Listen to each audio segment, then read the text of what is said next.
手机耗电太快，不是电池坏了，赶快关掉这个隐藏开关，电量马上多1倍，再战3年都不卡。今天我们来聊一个让人抓狂的现象，新手机才用了1-2年就开始变慢，超耗电。你是不是也怀疑这是厂商的阴谋，故意做手脚逼我们换手机？先别急着花钱换新机，其实多数情况下，手机耗电快并不是电池真的坏了，而是有一些隐藏在设置里的偷电开关在捣鬼。我们每天的使用习惯中，一不留神就启动了这些隐蔽的耗电机制，让原本健康的电池迅速透支。今天就让我们一起深入探索这些隐藏的元凶，把它们揪出来，让你的手机电量马上多1倍，甚至用上3年依然流畅不卡。大家都知道，锂电池用久了会慢慢老化，但正常来说1-2年的电池还不至于不堪一用。一般锂电池充放电500次左右才可能衰减 20% 左右的容量，换算下来用个2年应该还有80%以上的电力水平。所以如果你的手机才用了不到2年就每天撑不到半天，问题多半不在电池本身，而是出在我们开启了太多耗电的功能上。智能手机功能越来越强大，萤幕越做越精细，连结越来越高速，同时也藏着越来越多默默吃电的设置。如果不注意管理，任由它们偷跑，那再大的电池也撑不住。当然，这并不是说厂商阴谋论完全没有道理。事实上，苹果公司几年前就曾被曝光偷偷对老款 iPhone 降速，据称是为了避免旧电池供电不稳导致手机关机。然而这件事也让很多用户误以为是苹果故意让手机变慢，逼大家换新机。无论如何，厂商的一些设计选择确实可能影响手机的寿命和体验，比如默认开启一些华而不实却耗电的功能，但更多时候手机变卡、续航变差，是因为我们自己没有调整好设置。随着系统更新和应用增多，有些便利功能在我们不知不觉中开启，一点一滴地偷走了电量和性能。还记得10多年前用过的老式手机吗？那种功能机一充电能撑好几天，因为它们除了打电话发短信，没什么花俏功能，自然很省电。反观今天的智慧型手机，几乎是随身的小型电脑，大萤幕高清显示，后台自动同步推播，全天候联网，功能强大的同时，电力消耗也几何级数增加。我们享受着高刷新率、流畅画面、高清动画和全天消息提醒的便利，也必须接受电量像流水般飞快下降的现实。但是有一些设置其实并非不可或缺，它们带来的好处有限，却吃掉了大量电力。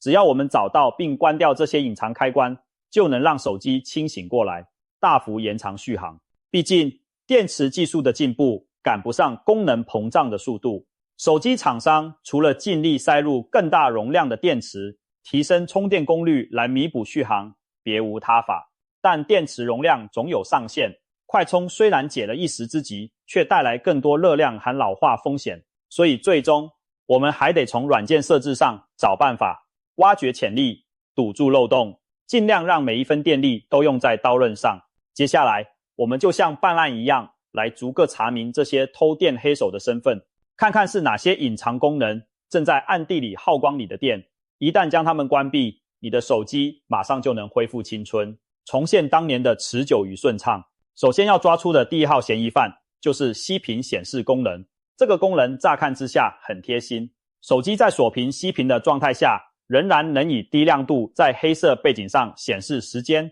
日期、通知图示等资讯。半夜起床时不用解锁亮屏就能瞥见时间，好像很方便。但问题是，哪怕萤幕只有几个像素亮着，长时间累积下来也非常耗电。息屏显示简直就像黑暗中的萤幕幽灵，让你的手机在本该沉睡时依然在慢慢流血。也许你会想，显示那一点点资讯能耗多少电呢？别小看这持续点亮的几十个像素。如果你的手机是 OLED 萤幕，显示黑色不耗电，但那些白色文字和图标需要长亮，一整晚下来可能就流失了 5% 到 10% 的电量。有些人早上起来发现手机莫名其妙少了一大截电，凶手往往就是他。更糟的是，长时间开着息屏显示，代表手机、萤幕和处理器从未真正休息。日积月累，无形中也会加速硬体老化。你的手机好比整晚都处在轻度工作状态，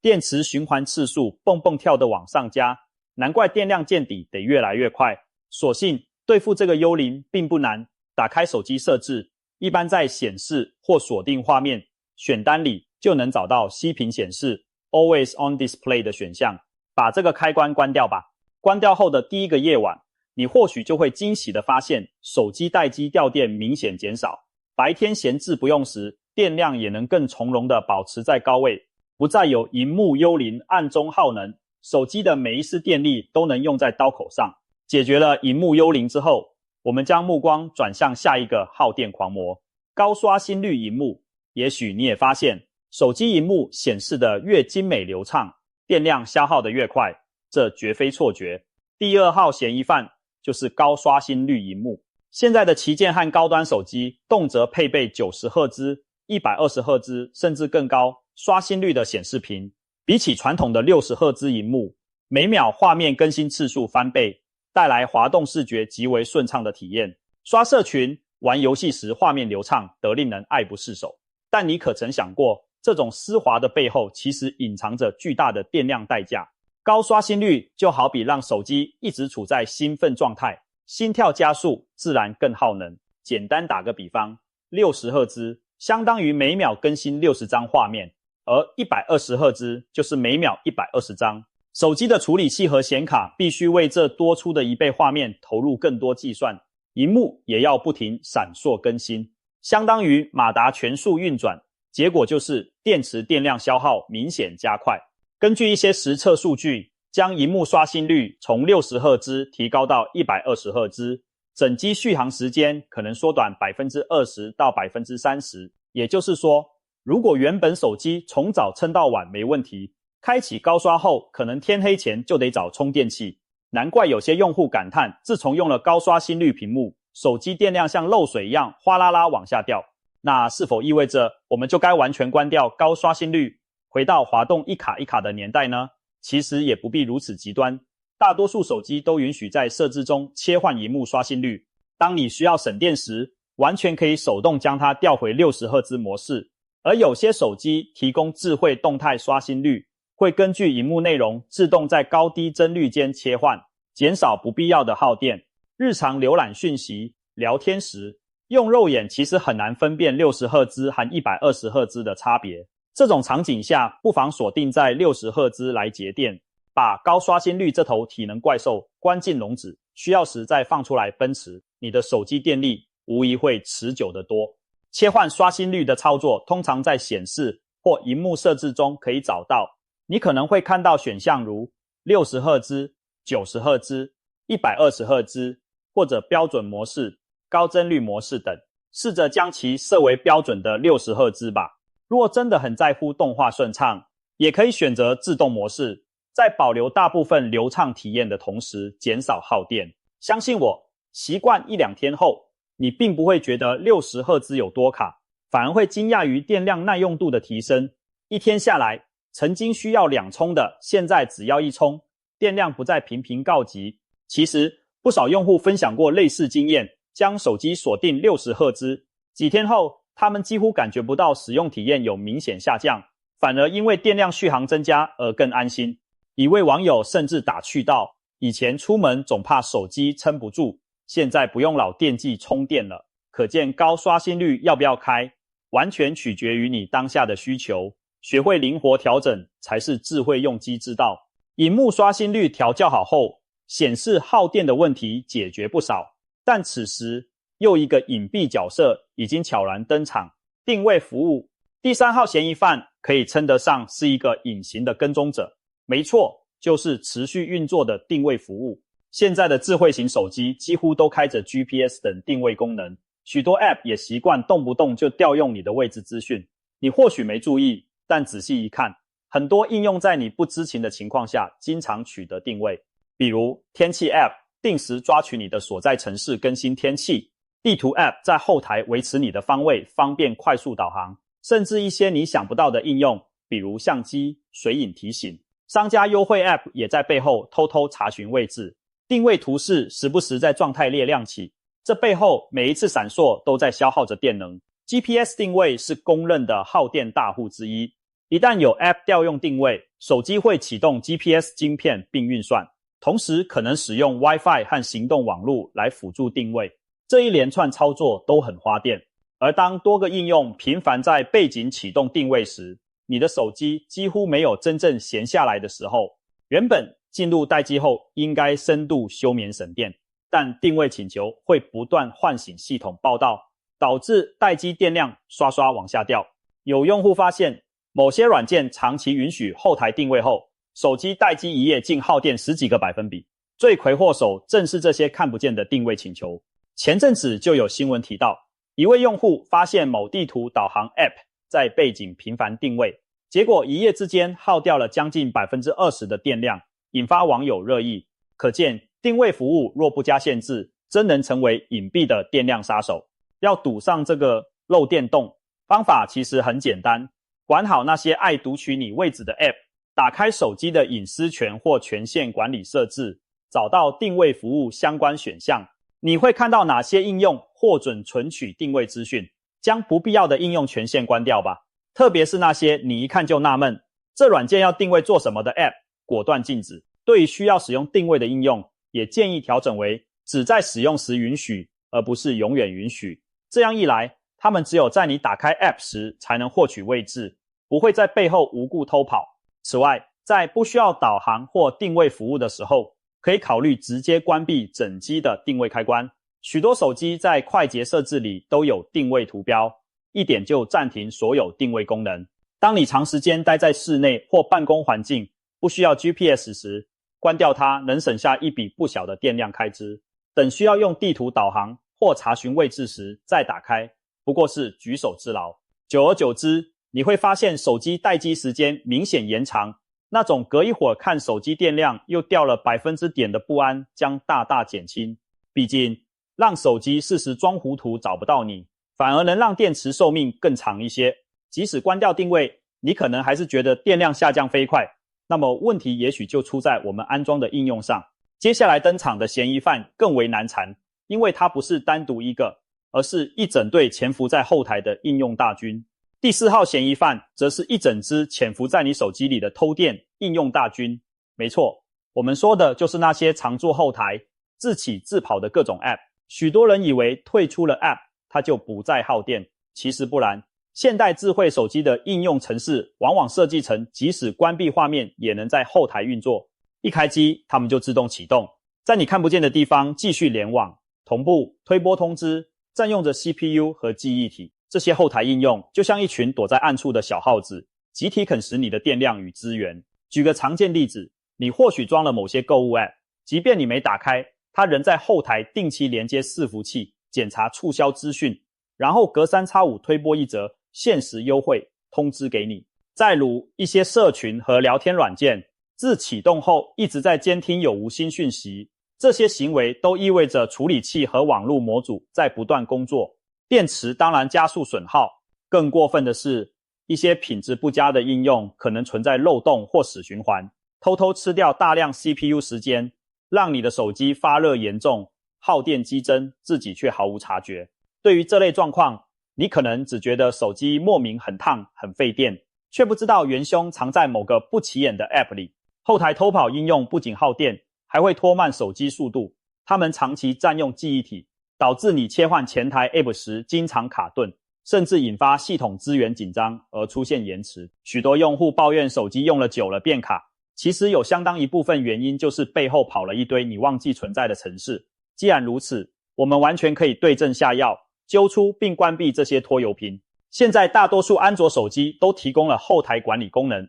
在设置中的应用管理或电池选项里，你通常能找到对应的设置。例如可以禁止特定 App 开机自启动，限制它们在背景运行。如果你的手机有内建的手机管家或省电模式，不妨善加利用。一键省电往往会自动关闭多数后台活动，或将应用冻结以防止其偷跑。苹果 iPhone 用户则可以在设置一般背景 App 重新整理中关闭不必要 App 的背景活动。总之，清理掉那些长期占用资源的闲置 App， 你会发现手机如释重负。为了让效果更明显，你还可以定期检查电池用量排行和记忆体使用状况。Android 的电池设置通常会显示各 App 耗电比例，如果发现某个平时少用的 App 名列前茅，10之8九是它在背后搞小动作。同样地，一些系统工具或安全软件也能检测出高耗电进程并提示清除。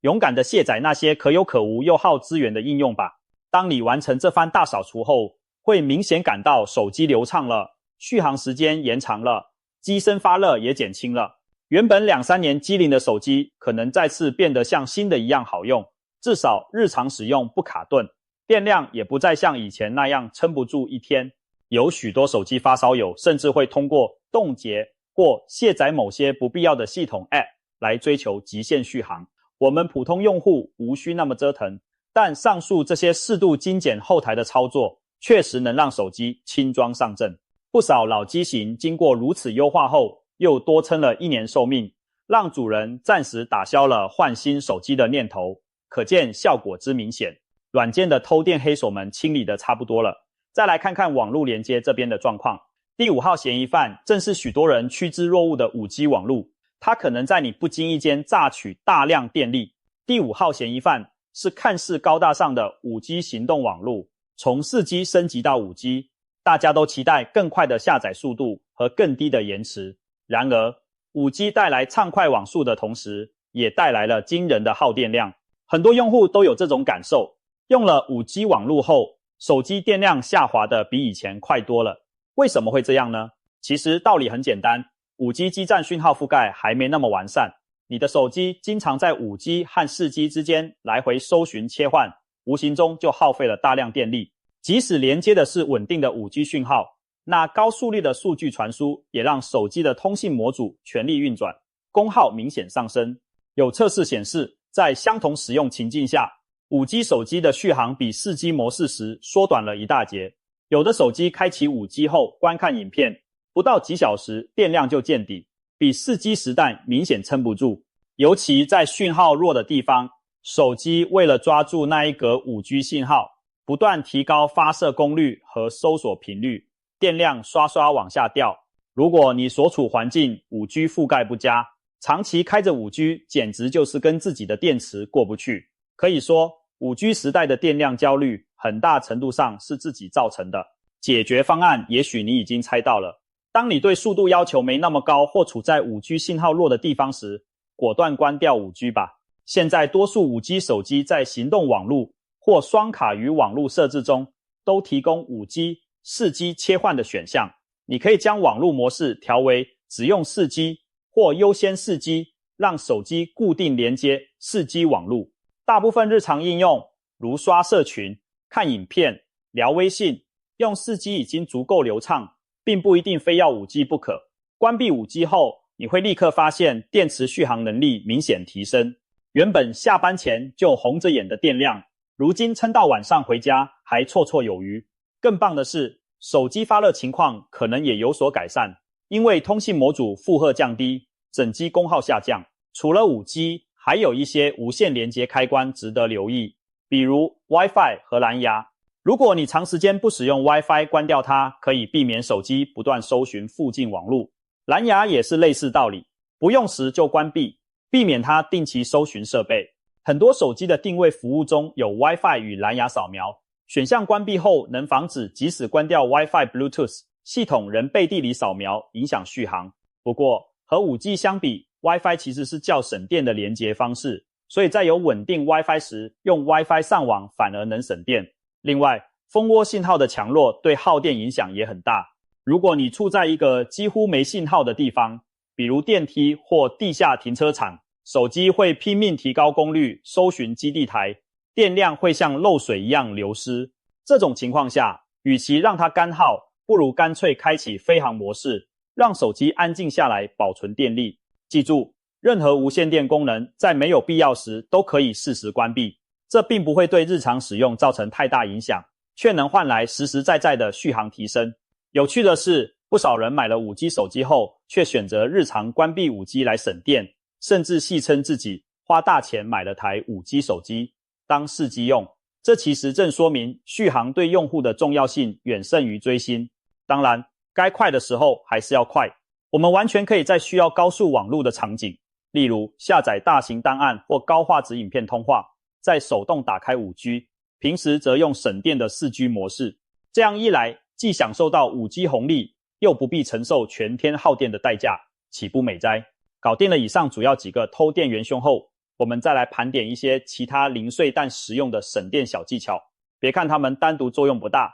合起来足以为续航添砖加瓦。抬起唤醒，举起亮屏，很多手机默认开启抬起手机唤醒萤幕功能，导致你走路时口袋里的手机萤幕不时自己亮起。频繁的误唤醒不仅耗电，还可能误触操作。建议在显示或锁定画面设置中关闭此功能，避免手机没用却频亮屏。锁屏杂志、动态桌布，一些厂商会在锁屏轮播显示各种美图或资讯，俗称锁屏杂志。虽然好看，但这意味着手机会定期联网下载新图片，并在锁屏时渲染显示，增加耗电。如果你对这些花哨不感兴趣，可以在设置中关闭锁屏杂志，改用纯色或静态墙纸，既省电又清爽。萤幕亮度和解析度，萤幕是手机最耗电的部件之一，亮度越高，解析度越高，耗电也越多。建议将萤幕亮度调节到舒适但不过亮的程度，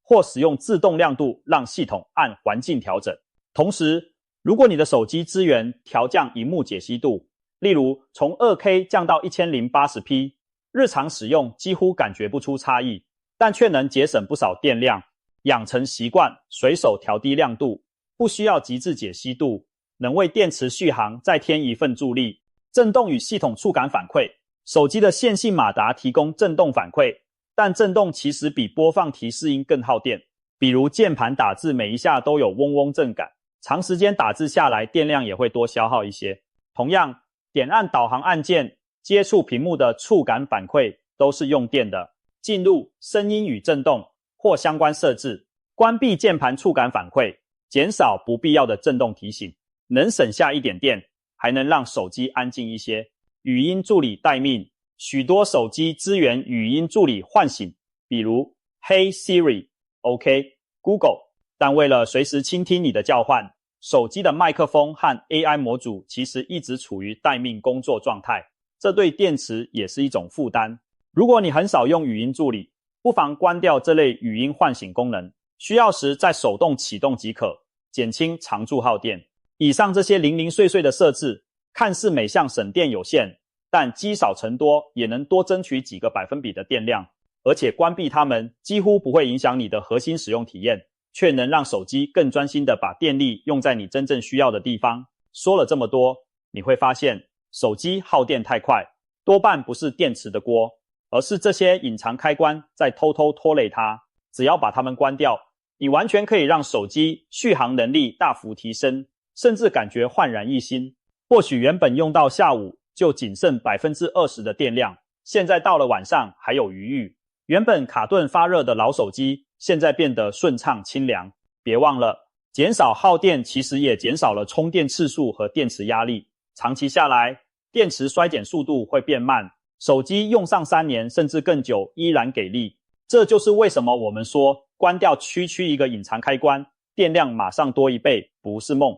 我们应该庆幸解决手机续航和卡顿问题，有时并不需要花钱换电池或升级新机，只要懂得调整设置，小改变就能带来大不同。那些藏在角落里的偷电功能，就像游戏里暗中让你掉血的陷阱，一旦识破并解除，你就能重获主导权。与其抱怨厂商阴谋让手机变慢，不如自己动手做手机的主人。现在你掌握了这些秘诀，就相当于拿到了修改游戏参数的钥匙，把续航和性能调教到最佳状态，让手机听从你的指挥，而不是被默认设置牵着鼻子走。最后，当别人还在为手机1天1充、2年1换而烦恼时，你的手机依然电力充沛，运行流畅，安稳地度过它的第3个生日。毕竟，智慧型手机是为人服务的工具，我们完全可以通过聪明使用，延长它的寿命，榨出每一分价值。试着按照以上方法去做吧，